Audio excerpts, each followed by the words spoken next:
కలెక్టర్లు కోఆర్డినేట్ చేసుకోవాలి. Top officer ఎప్పుడైతే గ్రౌండ్కి వెళ్తాడో, పర్యవేక్షించడానికి వెళ్తాడో, ఆటోమేటిక్గా మిగతా అధికారులు అందరూ కూడా పనిలో పడతారు. ఈరోజు అత్యంత ఇబ్బందికరమైన పరిస్థితి ట్రాఫిక్ జామ్. ఎన్ని గంటలలో అందులో ఉంటున్నామో తెలియని పరిస్థితి ఉంది. కాబట్టి పూర్తి స్థాయిలో మీరు అప్రమత్తంతో ఈ కార్యక్రమాన్ని తీసుకోవాలి. వీళ్ళందరినీ కూడా మనము జాగ్రత్తగా నగరానికి సంబంధించి గ్రామీణ ప్రాంతాలలో వర్షాలు వచ్చినప్పుడు పిడుగుపాటికి మనుషులు చచ్చిపోతున్నారు. ఈ మధ్య థండర్ బోల్ట్స్ కూడా ఎక్కువైనాయి. ప్రజల్ని అప్రమత్తం చేయాలి. వర్షాలు వచ్చినప్పుడు చెట్ల కింద కానీ జాగ్రత్తగా ఉండేటట్టు, చెట్ల కిందనో లేకపోతే అందుబాటులోనో ఉంటే పిడుగుపాటికి పశువులు మనుషులు ఇద్దరు చచ్చిపోతున్నారు. కలెక్టర్లు దీనికి సంబంధించి కూడా ఎస్పీలు ఎప్పటికప్పుడు జాగ్రత్త తీసుకోవాలి. ఎక్కడైనా అనుకోని పరిస్థితుల్లో ఈ పిడుగుపాటికి ఎవరైనా మరణిస్తే ఎంబడి ఆ కుటుంబాలను ఆదుకోవడానికి, ఆ పశువులు చనిపోయినా మనుషులు చనిపోయినా వాళ్ళకి నష్టపరిహారం ఏ విధంగా ఉండాలి, వాళ్ళకి ఏదైనా సాయం చేయాలంటే కూడా ఎఫ్ఐఆర్ చేయాలా. ఎంబడెంబడే ఆ ఎఫ్ఐఆర్లు చేయించి అక్కడ స్థానికంగా ఉండే ఎంఆర్ఓలను మిగతా అధికారులను కూడా అప్రమత్తం చేసి వాళ్ళను మనము జాగ్రత్తగా హ్యాండిల్ చేయలేదని అనుకునే పరిస్థితులు వస్తే కలెక్టర్లు వీటి మీద ప్రత్యేకమైన దృష్టి పెట్టాలి. అదేవిధంగా వర్షాలు వచ్చినప్పుడే వర్షాలతో పాటు సీజనల్ డిసీజెస్, అంటు రోగాలు, ముఖ్యంగా అటవీ ప్రాంతంలో ఆదిలాబాదు, ఖమ్మం, భద్రాచలం, ఐటీడీఏ ప్రాంతాలలో ఉండే గిరిజనులు ప్రధానంగా ఈ అంటువ్యాధులకు బారిన పడుతున్నారు. వాళ్ళకు రవాణా సౌకర్యాలు లేకపోవడం, రవాణా సౌకర్యాలు ఉన్న వైద్య సహకారం సరిగ్గా అందకపోవడం వల్ల ఈరోజు దీనికి సంబంధించి కూడా చాలా సమస్యలు వస్తున్నాయి. వర్షాలు వచ్చినప్పుడు డెంగ్యూ కానీ, చికెన్ గున్యా కానీ, మలేరియా కానీ ఇవన్నీ దోమల వల్ల కలిగే అనారోగ్యాలు. ఇవన్నీ కూడా ఎక్కడైతే నీళ్లు మల్లబడతాయో, ఎక్కడైతే మడుగులాగా నీళ్ళు ఏర్పడతాయో అక్కడ ఈ దోమలు ఎక్కువ పెరగడానికి అవకాశం ఉంది. ఎంబడే వాటి మీద కిరోసిన్ చల్లడం కానీ లేకపోతే దోమల మందు కొట్టడం కానీ వీటన్నిటికీ సంబంధించి కూడా ముందస్తు జాగ్రత్తలు తీసుకోవాలి. ఎక్కడికక్కడ డ్రైనేజీ క్లీన్ చేయడం కానీ, మోరీలను క్లీన్ చేయడం కానీ, అవసరమైతే దానికి అవసరమైన మందులు చల్లడం కానీ చేయడం కానీ ఇమ్మీడియట్గా దీనికి సంబంధించి తీసుకోవాలి. అదేవిధంగా పిహెచ్సి సెంటర్లలో, జిల్లా ఆసుపత్రుల, ఏరియా హాస్పిటల్స్లో కానీ, డిస్ట్రిక్ట్ హాస్పిటల్స్లో కానీ డాక్టర్లు అందరూ కూడా విధులలో ఉండేటట్టు చూడాలి.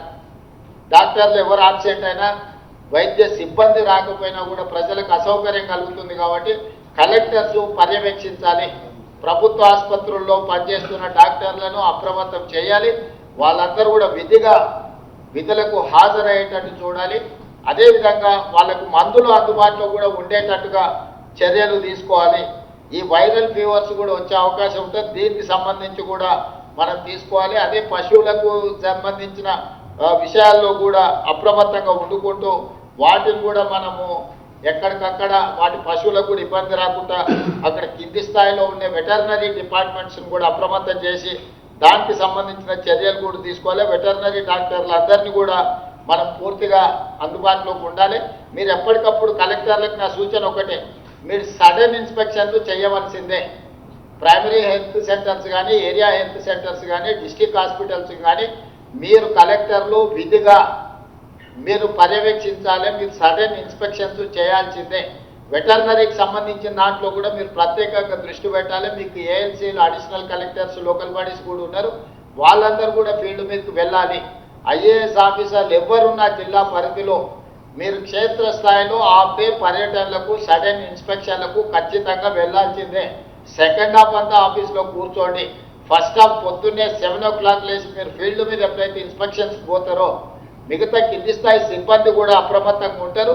వాళ్ళందరూ కూడా జాగ్రత్త తీసుకుంటారు. వాళ్ళందరూ కూడా క్షేత్రస్థాయిలో పనిలో నిమగ్నం అవుతారు. కాబట్టి కలెక్టర్లకు నేను ఆదేశాలు ఇస్తున్నా, క్షేత్రస్థాయిలో మీరు ఖచ్చితంగా పర్యటనలకు వెళ్లాల్సిందే.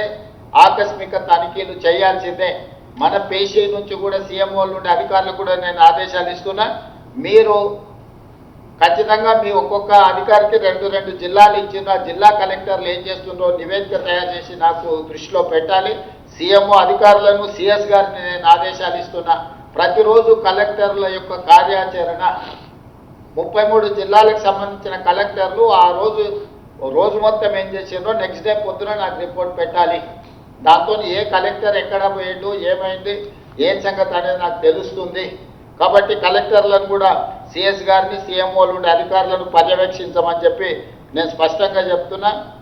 ముఖ్యంగా అటవీ ప్రాంతంలో ఉన్న ఆదివాసీలు గిరిజనులు ఉన్న ప్రాంతాలలో మరింత అప్రమత్తంగా ఉండాలి. హాస్పిటల్స్లలో మెడిసిన్స్ ఉన్నాయా లేవా, డాక్టర్లు అందరూ డ్యూటీకి వస్తున్నారా లేదా కూడా మీరు పర్యవేక్షించి వాళ్ళకి ఎలాంటి ఇబ్బంది రాకుండా ఎలాంటి కష్టం రాకుండా చూడాలి. ఏదైనా వస్తే తక్షణమే ప్రభుత్వం స్పందిస్తుంది. మీ దగ్గర ఉండే కంటింజెన్సీ ఫండ్స్ నుంచి కూడా అవసరమైతే వాడుకోండి.